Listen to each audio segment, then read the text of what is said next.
सनातन धर्म में हमारे यहाँ पर 16 संस्कारों में विवाह को बहुत महत्व दिया गया है। एक तरह से एक कन्या के लिए तो ये दूसरा ही जीवन है। पहला जीवन वो अपने माँ के गर्भ से प्राप्त करती है और दूसरा जो वो विवाह होकर के एक नया परिवार, नए पति और एक नया पूरा वातावरण, जगह, हर चीज़ नई होती है तो वो उसमें कोप अप होती है। तो हमारे यहाँ कहते हैं कि 7 जन्मों का संगम है विवाह एक पति पत्नी का। 7 जन्म तो ठीक है, चलो किसने देखे, पर एक जन्म भी अगर आप चाहते हैं कि सही तरीके से एक ब्राइड एंड ग्रूम पति पत्नी अच्छे से रहें तो उसके लिए बहुत ज़रूरी है कि विवाह का मुहूर्त अनकॉम्प्रोमाइज्ड हो। अब आजकल लोग अपनी सुविधा अनुसार न तो मलमास देखते हैं न तारा देखते हैं। लोगों को लगता है कि भाई अंबुज मुहूर्त आ गए, जैसे अक्षय तृतीया, बसंत पंचमी, जो भी है वो ढूक पड़ते, वो बस चल पड़ते हैं। तो ऐसे न करें, इसको थोड़ा सा सीरियस ले। यथा संभव आप अपने आसपास कोई भी योग्य अच्छे विद्वान पंडित जी है, संभव हो तो जो परंपरा से ज्योतिष आदि का कार्य करें उनसे मुहूर्त निकलवाएं। और ये ऐप्स वगैरह में जो रेडीमेड वेबसाइट्स होती है एस्ट्रोलॉजी की, उनसे बिल्कुल न लें। आप किसी अच्छे पंडित जी के पास जाएं, उनको दक्षिणा दें, तभी आपका वो काम बनेगा। इसके अलावा अगर आप विवाह से संबंधित कोई आपके लिए या अपनी कन्या बेटे के लिए अगर आप मुहूर्त चाहते हैं, आप इन नंबरों पर संपर्क करके हमसे सशुल्क परामर्श ले सकते हैं। देखिए, आज हम बात करेंगे साल 2025 में जो श्रेष्ठ विवाह के मुहूर्त कब है उनको हम समझेंगे। विवाह के मुहूर्त के लिए कन्या के लिए बृहस्पति देखते हैं, लड़के के लिए वर के लिए सूर्य देखते हैं और कन्या एवं वर और वधु दोनों के लिए चंद्रमा देखना आवश्यक है। इसमें चौथा, 8वां, 12वां बृहस्पति और सूर्य बिल्कुल नहीं होना चाहिए, लेकिन लड़के को चौथा 8वां चंद्रमा न हो, 12वां चंद्रमा लड़की को चलता है, लड़की को तो चौथा 8वां 12वां चंद्रमा भी वर्जित है। ये कुछ बेसिक नियम है। अब इसके अलावा जैसे ज्येष्ठ लड़का लड़की दोनों भी ज्येष्ठ यानी बड़े घर में है, पहली पोत है तो उनका भी विवाह जेठ महीने में नहीं होता। ऐसे बहुत से नियम हैं।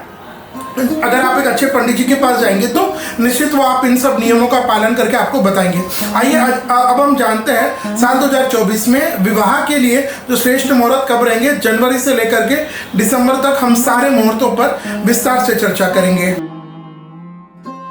सबसे पहले अगर हम बात करें तो देखिए, 14-15 जनवरी तक तो संक्रांति रहेगी, मलमास रहेगा, तो वहाँ तो धनु की संक्रांति रहेगी, तो वहाँ तो बिल्कुल विवाह नहीं हो सकती। उसके बाद जब भुवन भास्कर सूर्य मकर राशि में प्रवेश करते हैं तब से विवाह चालू हो जाता है। तो साल 2025 में सबसे पहला जो मुहूर्त मिलेगा वो आपको मिलेगा माघ मास के कृष्ण पक्ष की तृतीया तिथि, गुरुवार 16 जनवरी 2024।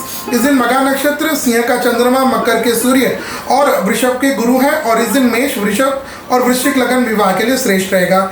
इसके बाद माघ मास के कृष्ण पक्ष की चतुर्थी तिथि शुक्रवार 17 जनवरी 2025, यह 10 रेखा का विवाह का मुहूर्त है। मघा नक्षत्र, सिंह के चंद्रमा, मकर का सूर्य और वृषभ के बृहस्पति, मेष लगन इस दिन ठीक रहेगा। इसके बाद माघ मास के कृष्ण पक्ष की पंचमी तिथि रविवार 19 जनवरी 2025, उत्तराषाढ़ा नक्षत्र, कन्या के चंद्रमा, मकर के सूर्य, वृषभ के बृहस्पति और इस दिन विवाह के लिए मेष, वृषभ लगन श्रेष्ठ रहेगा। इसके बाद माघ मास के कृष्ण पक्ष की सप्तमी तिथि मंगलवार 21 जनवरी 2025, स्वाति नक्षत्र, तुला का चंद्रमा, मकर के सूर्य, वृषभ के बृहस्पति इस दिन और वृश्चिक का लगन इस दिन विवाह के लिए श्रेष्ठ रहेगा। इसके बाद माघ मास के कृष्ण पक्ष की अष्टमी तिथि बुधवार 22 जनवरी 2025, स्वाति नक्षत्र, तुला का चंद्रमा, मकर के सूर्य, वृषभ के गुरु और गोधलिक बेला इस दिन ठीक रहेगी। इसके बाद माघ मास के कृष्ण पक्ष की दशमी तिथि शुक्रवार 24 जनवरी 2025, अनुराधा नक्षत्र, वृश्चिक के चंद्रमा, मकर का सूर्य, वृषभ के गुरु और इस दिन तुला लगन विवाह के लिए श्रेष्ठ रहेगा। इसके बाद फाल्गुन मास के कृष्ण पक्ष की द्वितीय तिथि शुक्रवार 14 फरवरी 2024, मघा नक्षत्र, सिंह का चंद्रमा, कुंभ के सूर्य, वृषभ के बृहस्पति, मेष और वृषभ लगन इस दिन ठीक रहेगा। इसके बाद फाल्गुन मास के कृष्ण पक्ष की छठी तिथि मंगलवार 18 फरवरी 2025, स्वाति नक्षत्र, तुला का चंद्रमा, कुंभ के सूर्य, वृषभ का बृहस्पति, कुंभ, मेष, मिथुन, कर्क, गोधली और वृश्चिक लगन इस दिन विवाह के लिए ठीक रहेंगे। इसके बाद फाल्गुन मास के कृष्ण पक्ष की सप्तमी तिथि गुरुवार 20 फरवरी 2025, इस दिन अनुराधा नक्षत्र, वृश्चिक का चंद्रमा, कुंभ के सूर्य, वृषभ के बृहस्पति, गोधूली और मकर लगन ठीक है।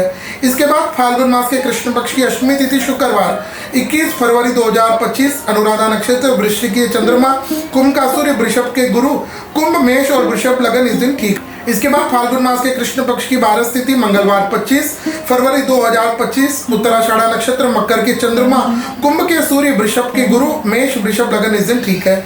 इसके बाद फाल्गुन मास के शुक्ल पक्ष की छठी तिथि बुधवार 5 मार्च 2025, 2025 रोहिणी नक्षत्र वृषभ के यानी उच्च के चंद्रमा, कुंभ के सूर्य, वृषभ का गुरु, मकर लगन इस दिन ठीक है। इसके बाद फाल्गुन मास के शुक्ल पक्ष की सप्तमी तिथि गुरुवार 6 मार्च 2025 रोहिणी नक्षत्र वृषभ के चंद्रमा, कुंभ के सूर्य, वृषभ के गुरु, मेष, वृषभ, मकर लगन इस दिन ठीक है। इसके बाद नया संवत्सर प्रारंभ हो जाएगा संवत 2082। तो वैशाख मास के कृष्ण पक्ष की प्रतिपदा तिथि सोमवार 14 अप्रैल 2025 स्वाति नक्षत्र, तुला का चंद्रमा, मेष के यानी उच्च के सूर्य, वृषभ का गुरु और मिथुन, कर्क, सिंह लगन ठीक है। इसके बाद वैशाख मास के कृष्ण पक्ष की तृतीया तिथि बुधवार 16 अप्रैल 2025 अनुराधा नक्षत्र, वृश्चिक का चंद्रमा, मेष का सूर्य, उच्च का वृषभ के बृहस्पति और कुंभ लगन इस दिन ठीक है। इसके बाद वैशाख मास के कृष्ण पक्ष की छठी तिथि शनिवार 19 अप्रैल 2025 मूल नक्षत्र, धनु का चंद्रमा, मेष के सूर्य, वृषभ के बृहस्पति, वृषभ, मिथुन लगन इस दिन ठीक है। इसके बाद वैशाख मास के कृष्ण पक्ष की सप्तमी तिथि रविवार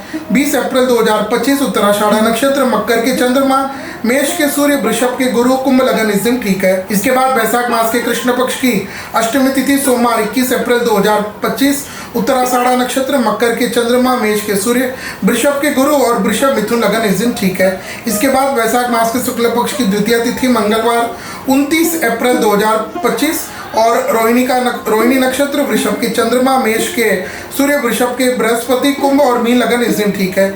इसके बाद वैशाख मास के शुक्ल पक्ष की तृतीया तिथि यानी अक्षय तृतीया बुधवार 30 अप्रैल 2025 रोहिणी नक्षत्र, वृषभ के चंद्रमा, मेष के सूर्य, यहाँ चंद्रमा उच्च के हैं, मेष भी उच्च के हैं और बृहस्पति गुरु को रहेंगे और इस दिन वृषभ, मिथुन और सिंह लगन ठीक रहेगा।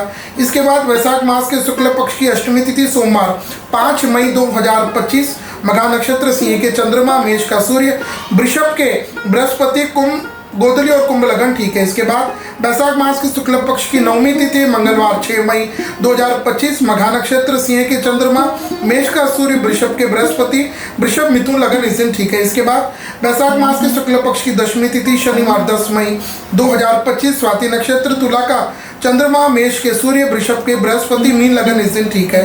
इसके बाद ज्येष्ठ मास के कृष्ण पक्ष की प्रतिपदा तिथि मंगलवार 13 मई 2025 अनुराधा नक्षत्र, वृश्चिक के चंद्रमा, वृषभ का सूर्य, वृषभ के बृहस्पति और कुंभ लगन इस दिन ठीक है। इसके बाद ज्येष्ठ मास के कृष्ण पक्ष की पंचमी तिथि शनिवार 17 मई 2025 उत्तराषाढ़ा नक्षत्र, धनु के चंद्रमा, वृषभ के सूर्य, यहाँ गुरु अपनी राशि बदलेंगे, मिथुन राशि में आ जाएंगे यहाँ से और गोधली और मीन लगन ठीक है। इसके बाद ज्येष्ठ मास के शुक्ल पक्ष की द्वितीय तिथि बुधवार 28 मई 2025 मृगशिरा नक्षत्र, वृषभ के चंद्रमा, वृषभ के सूर्य और मिथुन का बृहस्पति और मिथुन लगन इस दिन ठीक है। इसके बाद ज्येष्ठ मास के शुक्ल पक्ष की द्वादशी 12 तिथि रविवार 8 जून 2025 स्वाति नक्षत्र, तुला के चंद्रमा, वृषभ के सूर्य, मिथुन के बृहस्पति, मिथुन, कर्क, सिंह, चंद्रमा इस दिन ठीक है। इसके बाद 11 जून से लेकर के 6 जुलाई तक गुरु का तारा अस्त रहेगा।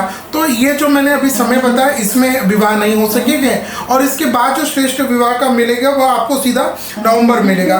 तो नवंबर के महीने में मार्गशीर्ष मास के शुक्ल पक्ष की द्वितीय तिथि शनिवार 22 नवंबर 2025 मूल नक्षत्र, धनु के चंद्रमा, वृश्चिक के सूर्य, मिथुन लग्न, मिथुन के बृहस्पति, वृश्चिक, सिंह, कन्या लगन और साल 2025 का अंतिम विवाह मुहूर्त रहेगा मार्गशीर्ष मास के शुक्ल पक्ष की तीज तिथि रविवार 23/11/2025 मूल नक्षत्र, धनु के चंद्रमा, वृश्चिक के सूर्य, मिथुन के गुरु और इस दिन वृश्चिक, सिंह, तुला लगन श्रेष्ठ रहेगा। तो ये थे साल 2025 में सर्वश्रेष्ठ विवाह के मुहूर्त। अब इसमें पंचांग टू पंचांग रेखा भी डिफर करता है और जो मैंने आपको लग्न बताए हैं हर शहर के लग्न का समय अलग रहता है, इसलिए मैंने पर्टिकुलरली सिर्फ लग्न ही बताया, समय नहीं बताया। अगर आप इन लग्नों में आपके शहर का समय जानना चाहते तो आप हमें कमेंट में पूछ सकते हैं। इसके अलावा हर शहर का अपना एक समय होता है, तो मतलब आप दिल्ली में एक समय सिंह लगन का मान लो अलग रहेगा तो हो सकता है कन्याकुमारी में भी अलग रहेगा। तो आप ये चीज़ का ध्यान रखिए। इसके अलावा आप अपनी संतान के लिए, स्वयं के लिए कोई सर्वश्रेष्ठ विवाह का मुहूर्त जानना चाहते हैं पर्सनलाइज्ड, तो आप हमसे सशुल्क परामर्श इन नंबरों पर कॉल कर करके ले सकते हैं।